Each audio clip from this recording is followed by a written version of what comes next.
strand in front. Atkinson, goal number 200. And the Blue Jackets have restored a 2-goal lead. Finally, Cam hits the 200 mark.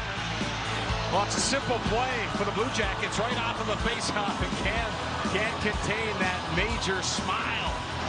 That's a great thing for the Blue Jackets. That excitement, that level of energy that he brings. That was a big win for the Columbus Blue Jackets, and a big night, a special night, and milestone night for one Cam Atkinson, as he scored the game winner, and it ended up being his 200th career National Hockey League goal, and you see where he ranks in the Blue Jackets franchise history. And you know what? I don't want to look at a numbers graphic anymore. I want to see the face of Cam Atkinson. Ooh. Maybe not. Let's go back to the graphic. Cam, Hartsey needs no introduction. Weeksy needs no introduction. So it's great to have you with us. Typically, I would kick things off, but Hartsey, you said he was your hashtag stallmate. Yeah, so we were stallmates for 3 years, buddy. How are you doing with life without Scott Hartnell beside you? Just not the same, brother. You know that. Just not the same. I appreciate it. In a good way? 50-50. You know, he's Scotty Boy is my favorite player on and off the ice. Will go down in history as that, and no, just lucky to call him one of my best friends, and love what he's doing with you guys, and wish I could see you more often, brother. Yeah, I appreciate that. Cam, I got to ask you, you were at 199 for a few games, and if we want to rewind a few years, I was at 299 goals for about 7 or 8 games, and finally on that eighth game, Cam goes to me, he goes, I'm going to get to 300 before you get to 300, and he was at about 160, and lo and behold, I ended up scoring a goal, the 300th goal last night, and I was just so happy to kind of get it. You know, you're right before those milestones. How did you feel? Were you gripping the stick a little tighter? I know I was, because it was 7-8 games. Yeah, I mean, obviously every goal scorer, you try not to think about it, milestones for it not, but there's definitely something in the back of your mind that you're thinking about it. And I'll never forget that, bro. It was one of those things where I knew you were struggling to score, even though you are a goal scorer. And I just had to give it to you a little bit while I could. And I knew you were going to eventually score, but just to kind of give the icing on the cake. I think you might have scored, 2 games after I said that to you? Yeah, it was too good. You should be thanking me for giving me some extra motivation. So listen, that's a combined 500 career goals. And since we have you here with us, and Hartsy's here in studio, you're a 2-time All-Star. He was an All-Star in 2012. Take us inside the mindset, because you know what? I'm always giving away free secrets from the goalie union. So now we're going to reverse this. Take us inside the mindset, because I know a lot of the shooters, they come out for the morning, ting, ting, pucks off the glass, pucks off the crossbar. But where are you looking when you're coming down on a goalie? Take us inside your mind frame of what you're looking at as a goal scorer. I mean, it really depends on the situation, whether it's a breakaway. You know, it's obviously a lot of goalies know my go-to move, but they have to respect the fact that I'm coming down with a lot of speed, that I could go to my backhand just as much as my forehand. But they also know that I'm a shooter as well. So, you know, I like to pride myself on getting to the dirty areas as a smaller player to score, you know, a lot of greasy goals and goals that typically smaller guys wouldn't go to. You know, I've been doing that for a long time, but it's, you know, before the game, I obviously know the goalie that I'm facing as well. So I know their tendencies and their weak spots, even though it's, you know, you can say that an NHL goalie has a weak spot, but there's really none. You have to get lucky in a sense. But a lot of good goalies, and I try to stick with what works for me, you know, so you can look at stats or whatever, but, you know, it's getting in those dirty areas. And I think that's where a lot of my goals, and that's where I have a lot of my success. So, hey, Cam, you got 200 now, and you've actually played, 583 games in the National. And I want to throw up a little comparison to you and another great player through 583 contests in the NHL. And just, why don't you take us through this full screen and give us your thoughts, how you stack up next to this all-timer? Is that Gritty on the left? Is that Gritty? You know what? Listen, I'm not going to stop until I pass Scotty in goals. And these stats right here, I mean, they don't compare, right? Other than the plus. But Look at that, Scotty, huh? Dinner's on you next time, bud. I know. Open up a nice bottle you might of have to wine. you might have to play till your Yager's age if you want to pass me. 327 for you, Hartsey. Yeah. I just wanted to ask you too, Cam. Last year you guys went on a run when Korpisalo went down and Elvis got the net and it was his net. You guys need to go on a little bit of a run here to create some separation to get to that playoffs. What do you think in that locker room? Is it the trade? What do you think you guys need to do to go on a little bit of a run? Because 500 hockey, I don't think will work for you guys.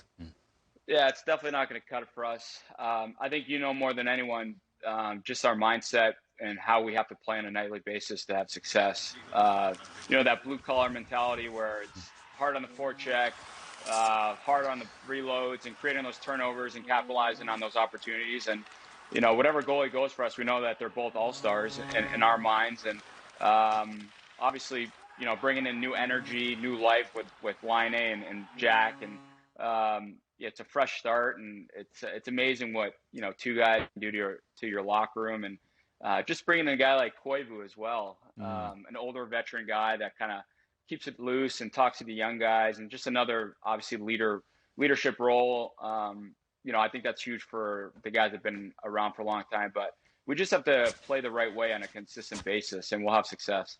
Prior to your joining us, we were going through some hockey cards here in studio, and it brings back memories of us being young kids and going to a convenience store and buying hockey cards and imagining one day being on a card and playing in the league. Is there any one player or two players maybe that you patterned your game after based on who you liked as a kid? One former teammate of mine who had a great career was Ray Whitney, the Wizard. I see a lot of you in him, but tell us who you kind of patterned your game after. I mean, that's a really good question. Growing up, I not that I try to pad my game after them, but my two favorite players growing up when I was really young, Joe Sakic and Peter Forsberg, just guys that would do it, put up points on a regular basis and knew what it took to win. But as I got older, I like to really go after the smaller type guys. Obviously, Weeksy and Scotty, you guys know Marty St. Louis, who I've become really good friends with, Brian Gianta, Theo Fleury, guys that had success at back then when I was in high school and obviously going to college, and just those guys gave us, the smaller guys, a fighting chance. And, in my mindset, if those guys can make it, why couldn't I make it? So, use that as motivation. And I'm sure that's what they did. And all the people that told them that they were too small or too slow and could never make it to this level because of that. And, a lot of people tend to go the opposite way and let the voices get inside their head. And, for me, like I said, I use that as motivation to prove people wrong, and I think I've been doing that. And those guys are some of the guys that stick in my mind. In that same vein, your new teammate Jack Roslovic, I read that he said he grew up watching you. You're 31. Was that the first time you realized that you're an old now? I didn't hear that. Yeah. So this is a first for me, but it's I still think I have a baby face, which is good. My wife likes 100%. But yeah, no, it's Jack.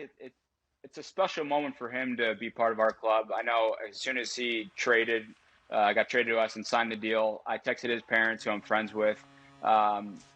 Just with the AAA program and Ed Ginger, who's in charge of that.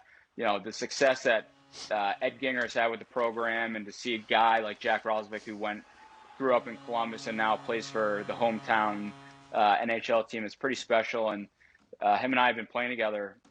He's been my centerman for the last couple games. So hopefully we continue to have that success. And it's just such a good feel-good story for Jack. Cam, as long as you're here, we're going to pump your tires because it's time now for the stat of the night with live insights from SAP. We're going to show you where you stack up. The stat of the night illustrates that one Cam Atkinson now has 6 20-goal seasons. That is the second most in CBJ history, behind one Rick Nash. And again, you got 200 career goals, as we saw after your last tally, a game winner. You've also assisted on 7 of Scott Hartnell's goals, and Hartsey's assisted on 9 of yours. But if memory serves me right, Hartsey, you actually stole one stole a tally from Cam? It was actually, I think, the same goal. Unbelievable. It was 3:01 in overtime. I had my huge butt parked in front of the net, and it did go off my pinky and in the net, I think. And you're like, no, it was my goal. It's my goal. I'm like, no, it hit me, buddy. Biggest fluke. Hey, I guess that's what friends are for, right? Just take your goals and run along. And no, but it did go off his little. Actually, it might have went off your big toe. Big toe I've ever seen. But hey, Cam, do you know where I can get one of those red retro reverse 13 Atkinson's jersey? Because they look pretty sharp on TV the other night. Do you know anyone that can get me one or no? I think I know one or two people that can. It might be like $400 or $500, but don't worry. I figured. Timmy Leroy will sort it out. Timmy will sort it out. Hey, quickly before we let you go, I got a question here. So, just to kind of double down on the goalies, we talked about that. You got two outstanding goalies, but you have two thoroughbreds on the back end too, in Seth Jones and Zach Werenski. How much easier is the game for you guys having those two thoroughbreds, especially when they're going, making plays, helping you get exits out of the D zone, and then when you get in the offensive zone, they're as good as any skill forward too? Yeah, I mean, our success goes through those guys. Those two are the engine of our team. So when they're struggling, it seems like everyone throughout the lineup struggles. And you can see when they're buzzing, which they have been the last couple games, they're in the rush and they're like an extra forward helping you out. So instead of going on a 3-on-2, you got Jonesy coming down your right flank and Z going down your left flank. And it's amazing how much more, especially as an offensive player, things open up. And obviously it kind of makes it difficult for the opponent to pick up who. But yeah, those two guys, it's, one of those things I'm sure when I'm done playing, look back and realize that those two guys are pretty damn special. Hey, Cam, look, congrats again on number 200, and we appreciate you giving us as much time as you have tonight. You got a green light to join us anytime here on NHL Tonight. Best of health and luck, and we'll catch up with you down the road, okay? Thanks, Cam. All right, guys. Yeah, thanks for having me, guys. Thanks so much.